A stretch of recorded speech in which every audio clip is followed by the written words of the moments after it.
Family members say after Morgan Holmes served in the Army, he suffered from mental illness and spent the next 3 decades on and off medication. He left family in Philadelphia and eventually ended up living here in the streets of D.C.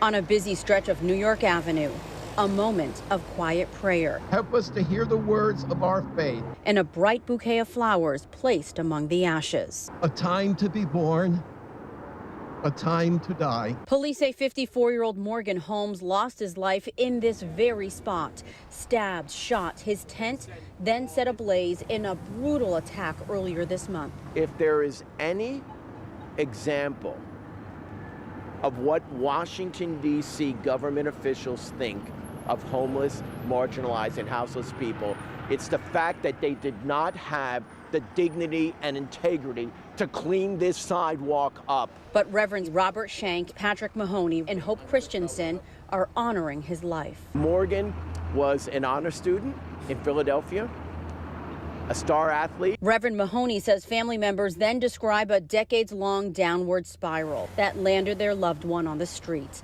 March 9th, police say Holmes was one of 2 men killed by Gerald Brevard. The 30-year-old man, who family members say suffers from mental illness himself, is behind bars now. Our Father, who art in heaven. So these ministers prayed on New York Avenue with police providing a perimeter. Sadly, they say no one was there to protect Holmes from his final fate. God was with Morgan right here. Living and dying in the shadow of the Capitol and cranes. We cannot consider growth and development in the District of Columbia while we are ignoring the most needy and marginalized in our communities.